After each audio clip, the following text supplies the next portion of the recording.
This is Gemara and Beitzah Daf Yud Aleph. All the learning for this month, the month of Tishrei, has been generously sponsored with Shlema for Shlema Benita Rachel and Mirza Hashem. You should have a complete recovery very, very soon. Of course, Ola Chaylim Shmuel Yosef Ben Heni Afreida Many Vavei L'Chaim and Sarsh Lamsim Reiz Azar Bas Knendel Ida Basim As Chaysar Yisrael Mendel Bezir Lev Shamas Navi Veshavik Yishachan Shmuel Mentila Sinim B'Chan Rizam L'Chaim Asvina Adina Ina Ben Shin Mendel Sviv Beiguror Mechel Zun Az Lehuva Rivka Bas Hashem Tzalzim Mechel Esther B'Soy Shachel Yisrael as well as Chashidach for Yisrael Chaim and Devayer and Shir Miriam Bas Rezel Gittel. Rolling on the very, very bottom of Yud Amid Beis.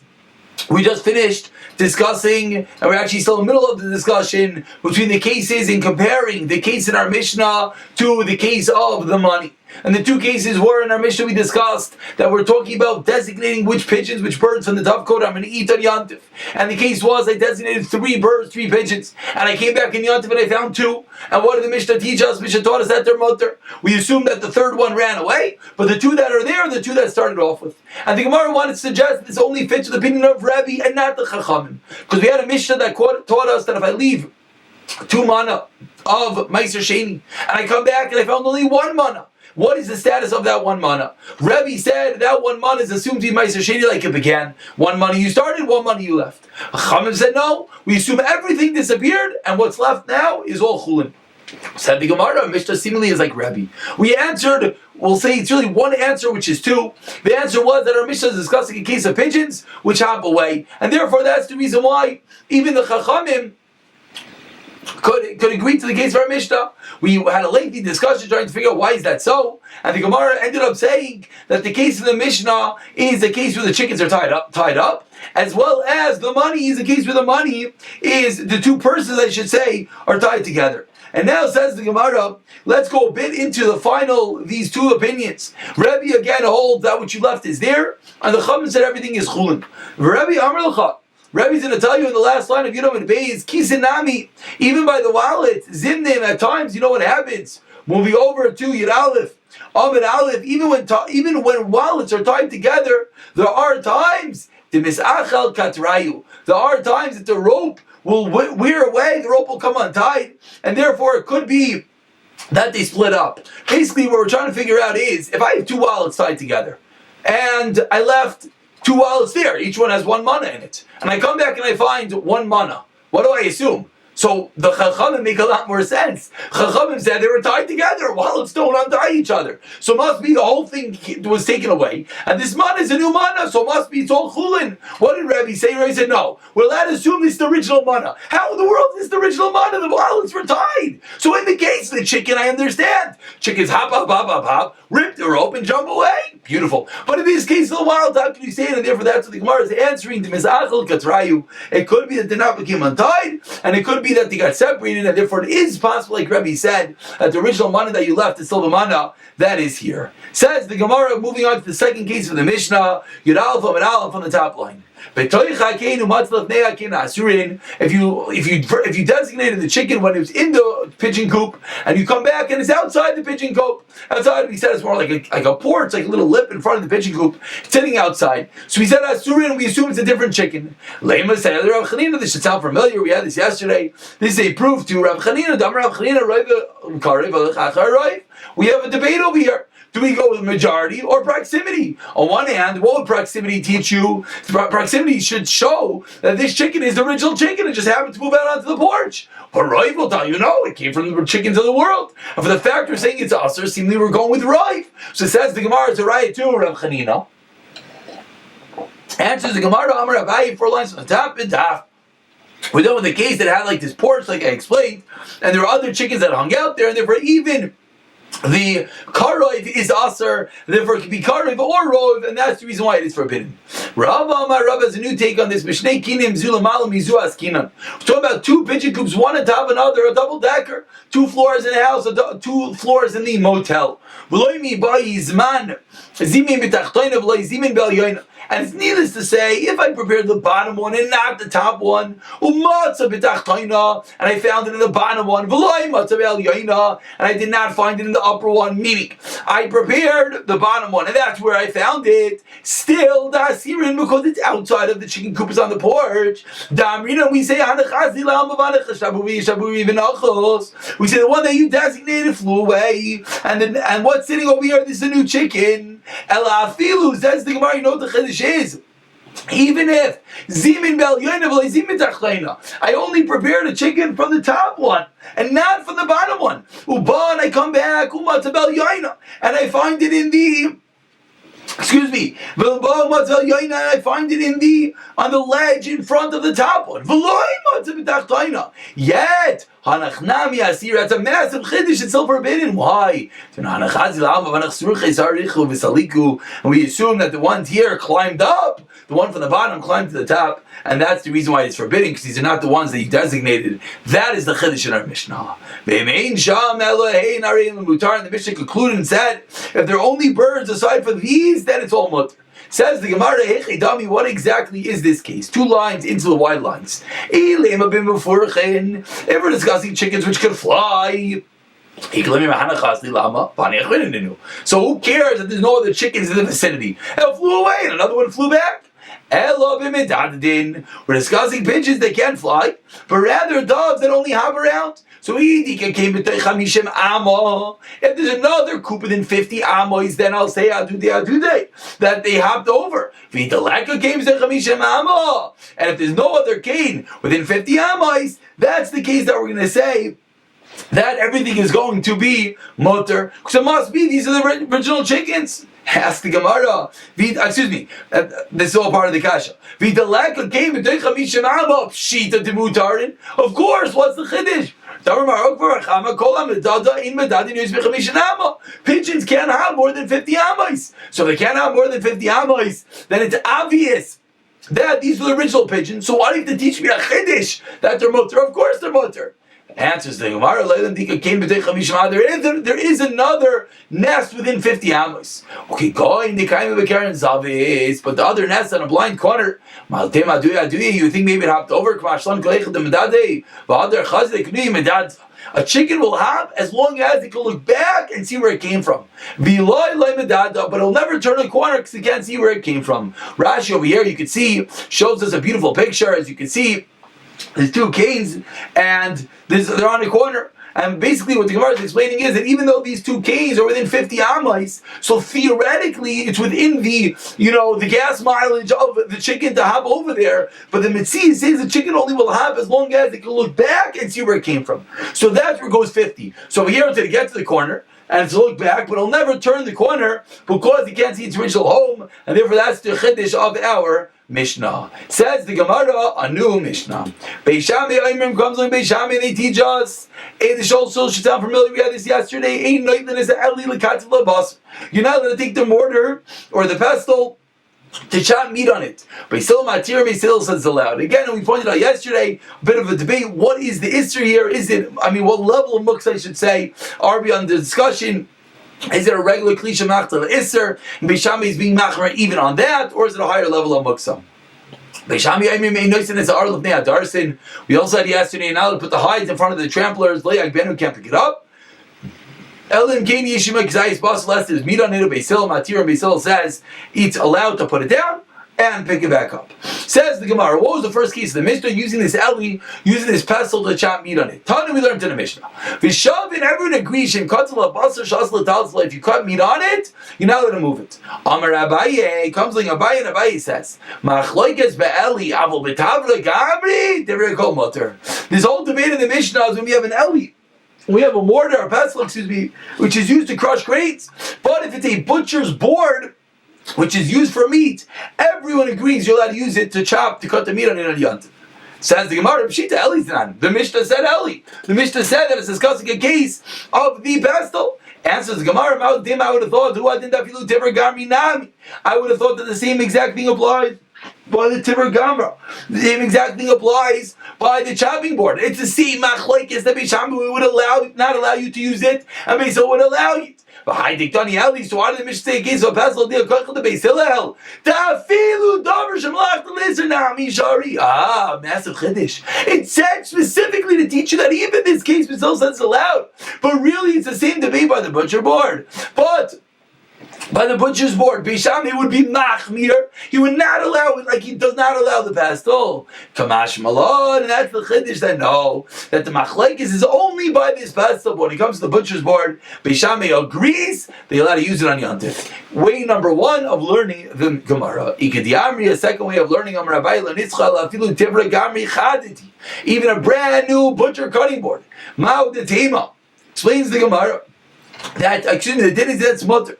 I would have thought mimlach loitavar alay. Maybe you'll change your mind. You won't end up using it. Kamash malon. They even allowed to use it on Yantiv, even according to Beis Shammai, that disallowed and said you cannot cut on the pestle, but you can cut on the. Excuse me. You can cut on the chopping board. Says the Gemara. 1 second.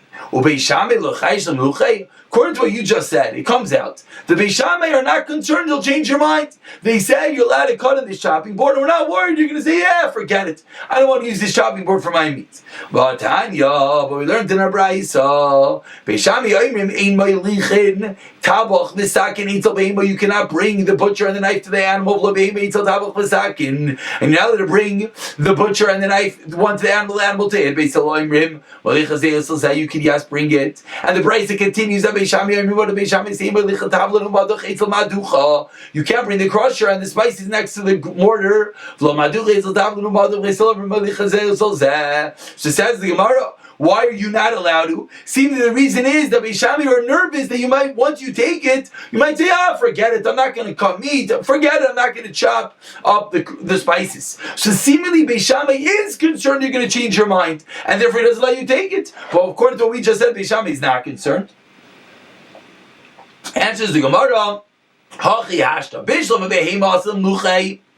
By behema, you might come change your mind. Damar nishbak hai behema kechusha meisin behema achrit. Buy a behema, an animal, it makes a lot of sense. You might think, this animal's not worth it, it's too skinny, I'll go get a fatter one. Achrit de shmeina, mina. Kedera nami, buy food as well. This dish, it needs too much spices. It's not worth the hassle. But we'll get a new dish. Love by a tablet doesn't need spices. But in our case, you're not going to cut up the meat. Once you shech the meat, once you shech the cow, once you shech the animal, the meat's right here. How are you not going to cut it up? There's no alternative. But if you didn't do the shechita yet, there's an alternative to say, I'll get a different animal. If you didn't spice the dish yet, you can say, I'll get a different dish. But over here, you have the meat in front of you. Of course, you're going to cut up the meat. And therefore says the Gemara, it's no comparison to the other cases. And now we continue. Beis Shammai Oimrim, the next case of the Mishnah, a noisiness are, you're not allowed to put the hides in front of the tramplers on Yantif. And whereas Beis Hillel said it's allowed, says the Gemara about 10 lines from the bottom, first one line is Tana. Tana we learned in the Mishnah.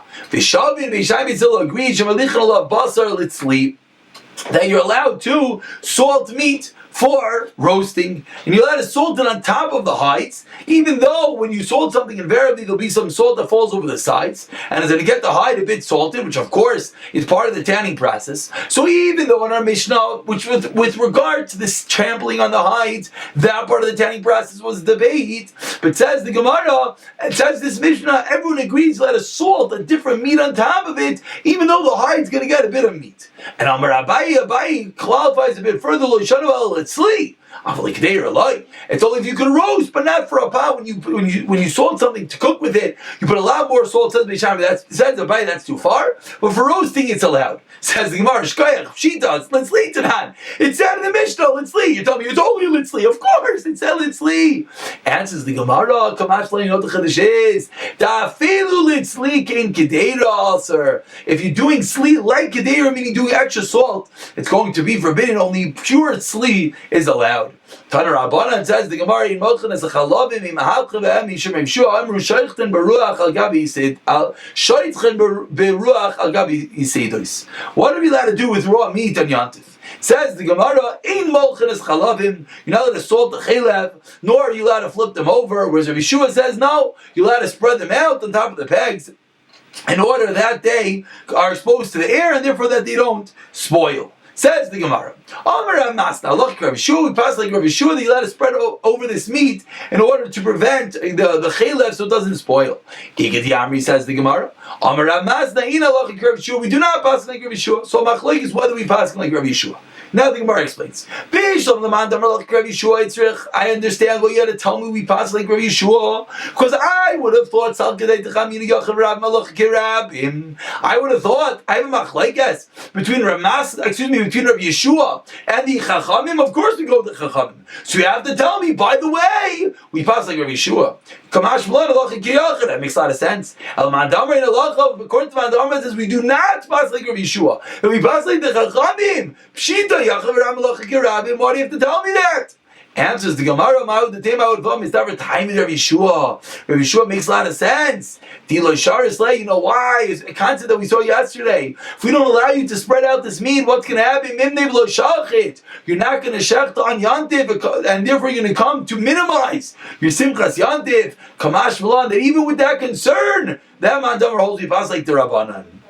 It says the Gemara, 1 second, that's such a great question. What's going on? Why is it, excuse me, that's the next question. First, the Gemara asks, why is spreading out the hide any different? Is spreading out the chaylev any different than trampling on the hide? But when you get to trampling on the hide, Beitzah said, why is it allowed? Because if not, you're not going to shecht on Yantif. Whereas over here, when it comes to spreading out the chaylev, one Mandamar said it's not allowed.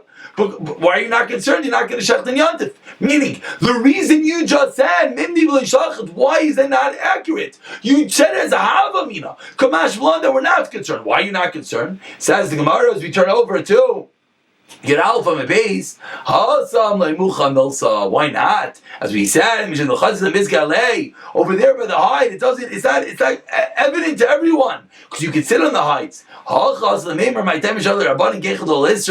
People are going to think that the reason we allowed you to do it is so it doesn't spoil. What's the difference spreading it out? What's the difference salting it? And people are going to come to think you're allowed to salt it on Yantiv, which of course is not allowed. And because of that concern, that's why we do not allow you to do it. Which means, that's the Gemara, really, regarding the concern that one might refrain from Simchas Yantiv, we're certainly concerned about that. But there's another problem. In our case, we have to worry about what are people going to think. People are going to think that you're allowed to salt the chaylev, which is not allowed in Yantif. Amar Rabbi Yehuda, Amar Shmuel, finishing up our halachas of salting on Yantif. Even if you only need one piece of meat, if it's the same act of salting, you can salt multiple pieces. Karma, he was cunning, and he would salt one, and then he'd say, I need a different one, and salt another one. And that's how we got it by salting multiple pieces. And of course, this is first cousins to the complicated sugya of cooking extra on Yantif. If it's in one pot, it's allowed. To put up an extra pot, it's not allowed. Similar, like we see over here, that if it's going to be one act of salting, it's going to be allowed. Says the Mishnah, something else that we saw yesterday. You're not allowed to move those trees, you're not allowed to move those window shutters. So you can return them. And again, these are these booths that they had these shutters. They took down the shutter and they light it down. They used it to put their stuff on top of it. So Beishami says you're not allowed to take them down. So Beisel says you're allowed to take it down, lie it down, and as well put it back up. Says the Gemara. My Trisin. What is Trisin? Run your from the base, the top of the Amr, starting the Gemara. My Trisin, what does it mean? What type of shutters? Amar Ula Trisin Chanuyais, referring to the shutters of stalls, booths that are movable. Va'amar Ula, and Ula came along and explained on this din, there are 3 times that because of what will happen, the ultimate eventuality, we allowed to do something initially. These are the 3 cases. Hopefully these should sound very familiar. As we just finished discussing a moment ago, that we allowed you to trample on the hides because we're afraid if not, one's not going to shecht on Yantiv and he's not going to have the proper simchas Yantiv, not going to have the proper food. And as well, this case of the window shutters, that we're afraid you're not going to, we'll see what you're afraid of actually. We'll leave that for a moment. The Gemara is going to explain. But Chazeres Ratia V'Mikdash, she let her put back a bandage on a kain in the Beis HaMikdash. V'Rachava Amar Rabbi Yehuda Afa B'Zeh Chavita Yimatzchila B'Yisasai Avagav Haregel. And Rachava adds on a 4th case that if one began Afa B'Zeh Chavita, if you opened up your barrel Umaschil B'Yisasai, or you began with your dough Al Gav Haregel during the Yantif. then you're allowed to continue. And this goes according to the opinion of Rav Yehuda Damar Yigmar. You're allowed to finish up even after Yontif. So 4 different cases that we allowed because of an eventual issue, we allow you to do it at first. The first case we already learned. The first case was trampling on the meat. We allowed you to do that because if not, one is not going to shacht on Yontif because he's not going to get any of the hides. So we allow you to do that. Case number 1, like we saw on the top of the Amid. Case number 2 is our Mishnah, which we're discussing right now, is returning the window shutters. And now we have 3 other cases. Something about a bandage of a kain in the Beitzah Mikdash. Something about opening a barrel and something like that on Yontif and after Yontif, which the Gemara is going to elaborate on. So says the Gemara, let's go through all 3, which is 4. Arlav Ne'ad Darsin Tanina. We learned that in a Mishnah. Why do you have to teach it to me? We just learned that a few minutes ago. Answers the Gemara, that Havamina. You would think, why it's allowed? It's just because you could sit on the heights. And therefore, even if you shakt an Erev Yontif, one might think the permission to step on it is because it's fit to step on, it's fit to sleep on it, it's fit as a cushion. Kamash Malon, that's not the reason. But rather, they're only allowed to do it if it was shachted on Yontif for the reason we're afraid you're going to not shacht on Yontif. But it's not if something was shachted on Erev Yontif, and the reason is not because it can be used as a cushion. That was case number 1. Case number 2, which are Mr. Teresa Chanuya Stamitin. That's our Mishnah. You're not flachsir. Explains the Gemara. What's the reason? Like we mentioned, you would have thought that maybe the reason Beisil allows you to return those window shutters is because there's no problem building with utensils. And therefore you're going to come to return the window shutters, even on a house, which of course is an Issa D'Oraisa, opinion Bekarka, returning a window that fell out of the D'Oraisa. Kamash Malan, that the reason is De'Ursaifa Misham. Tchilas, that the reason is allowed is because of the potential issue. Now what's the issue? And therefore, the Chanuya is in the bottom line. And therefore, only in a store, because we're afraid people aren't going to open up the stores, you're not going to have enough food to buy. And therefore, but it's only a din by Chanuya, it's by a store and not of a house. That is case number 2. Says the Gemara, what is case number 3? Explains the Gemara, Chazer is R'tiyah b'mikdash. On the first white line, you let it return a bandage in the Beitzah Mikdash. Explains the Gemara, Nami Tanina. We also learned that in the Mishnah. Machzir R'tiyah b'mikdash. A straight up Mishnah that says you let it return the R'tiyah, the bandage of the Beitzah Mikdash, but not outside of the Beitzah Mikdash. Answers the Gemara, I would have thought time of mine, why are you allowed to put on this bandage which involves some sort of Issa D'Rabbanan? You would have thought the reason is because there's a concept, there's no Shvos and there's no D'Rabbanans. We waive the D'Rabbanans in the Beitzah Mikdash, and therefore, Afilu Kayin Delav Baravaidu. You would think any Kayin, if he has a bandage, he's allowed to put it on, even if he's not serving the Beitzah Mikdash. You know why it's allowed? Because of the Beitzah Mikdash, we waive their abundance. That's what you would think. So because of that, we explain that the reason we allow it is because we permit, because of the end result. That what? But it's only if one is going to do the Avaida. That's when we allow you to do it, because we're afraid you're not going to serve the Beitzah Mikdash appropriately, but not if someone is not serving. A kohen who's not working currently, he's not allowed to return the bandage. And the 4th and final case, says the Gemara in the 4th white line, opening up the barrel as well. If you open up a barrel and you start with a dough, I'll give a regal during Yontif, start to sell it. You're allowed to continue selling it afterwards. Again, we're talking about selling food to those who come to be Eiler Regal to the Beitzah Mikdash. So if you started selling it on Yontif, you let it continue selling it. But you cannot continue selling it. So why do we have to say this thing again? Now, first of all, what are we discussing? We're discussing over here is Amaratzim. We know that any food in Amaretz touches, we assume is Tameh. Because Amaratzim are not careful with their hands, etc. Yet, there was a special din that when they sold the wine by the Eiler Regalim, when they sold the breads, they did not have to be concerned that people who would walk by might touch it, but special din, a special waving of this takana for the Eiler Regalim. So says the Gemara, that's where Rav Yehuda says it's allowed, and once you start, we allow you even to sell it after Yontif. Whereas the Chachamim say, no, you're not allowed to sell it after Yontif.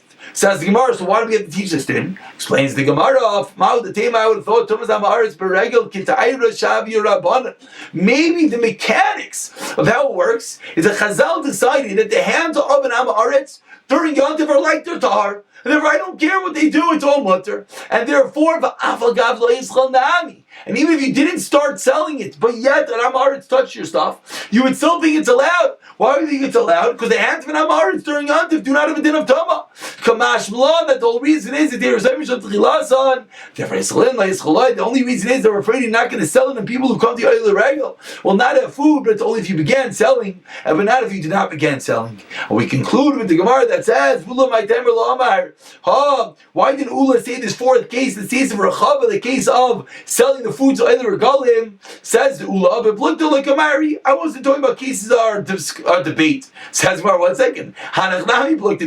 These are also machlekes Beis Shammai Beis Hillel. Says the Gemara, the famous line, Beis Shammai b'makom Beis Hillel einay Mishnah. Beis Shammai in the place of Beis Hillel is not a Mishnah. It's not called as if there's even a machlekes. And therefore says the Gemara, that's why Ula listed those three. Rechava added on the fourth. Those were the four cases that we are allowed. Why? Because of an eventual issue. Because we're afraid you're not going to come to have Simchas Yantif. We're afraid you're not going to sell enough food to either Regalim. We're afraid you're not going to open up your shop. They're afraid the Kohen's not going to work in the Beis Hamikdash. Because of that eventuality, we allowed to do something at first. We allowed you that the food is not Tameh. We allowed you to return the bandage. We allowed you to open the windows shutters. But that's the reason, explains the Gemara. And not because of the Mishnah. If we didn't know this reason, we come to make a mistake. We think even if you didn't start selling, we would think even if you're not working in the Beis Hamikdash, we're thinking even if it's the window shutters in your house, and therefore each of these cases, Ula, and by extension Rechava, to teach us that the reason is because Mater Tchilas Misham Saifan. We'll pick up from Masnisa Dloiki Aitana Mirtashem tomorrow.